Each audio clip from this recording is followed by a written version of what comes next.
శ్రీమాత్రే నమః. అందరికీ నమస్కారం అండి. ఈ వీడియోలో ఈరోజు పంచాంగ వివరాల గురించి తెలుసుకుందాం. 2026 ఫిబ్రవరి 5 గురువారం. స్వస్తి శ్రీ చాంద్రమాన శ్రీ విశ్వావసు నామ సంవత్సరం, ఉత్తరాయణం, శిశు ఋతువు, మాఘమాసం, బహుళపక్షం, చవితి తిథి. ఈ రోజు సూర్యోదయం ఉదయం 6:35 ఉంది. సూర్యాస్తమయం సాయంత్రం 5:53 ఉంది. ఈ రోజు చవితి తిథి, ఉత్తరా నక్షత్రం ఉందండి. చవితి తిథి రాత్రి 1:59 వరకు ఉంది. తదుపరి పంచమి తిథి వస్తుంది. ఉత్తరా నక్షత్రం రాత్రి 12:46 వరకు ఉంది. తదుపరి హస్త నక్షత్రం వస్తుంది. యోగం సుకర్మ రాత్రి 2:09 వరకు ఉంది. తదుపరి ధృతి, కరణం భవ మధ్యాహ్నం 2 గంటల వరకు ఉంది. తదుపరి బాలువ రాత్రి 2:05 వరకు ఉంది. తదుపరి కౌలువ.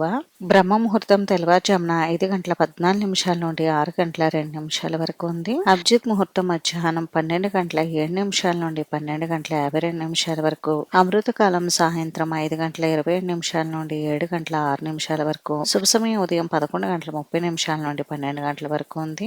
వజ్రం ఉదయం 7:29 నుండి 9:09 వరకు ఉంది. దుర్ముహూర్తం ఉదయం 10:22 నుండి 11:08 వరకు ఉంది. తిరిగి తదుపరి దుర్ముహూర్తం మధ్యాహ్నం 2:53 నుండి 3:39 వరకు ఉంది. రాహుకాలం మధ్యాహ్నం 1:30 నుండి 3 గంటల వరకు. యమగండం ఉదయం 6 గంటల నుండి 7:30 వరకు. గుళిక కాలం ఉదయం 9:40 నుండి 11:05 వరకు ఉంది. ఈ రోజు సంకటహర చతుర్థి వ్రతం అయితే ఉందండి. ఇంక ఈ రోజు మంచి రోజు కాదా అంటే అంత మంచి రోజు కాదు. అంటే ఎటువంటి శుభకార్యాలు నిర్వహించుకోవడానికి అంత అనుకూలంగా లేదు. ఇది ఈ రోజు పంచాంగ వివరాలు. ఈ వీడియో మీకు నచ్చితే ప్లీజ్ లైక్ చేసి, షేర్ చేసి, సబ్స్క్రైబ్ చేసుకోండి.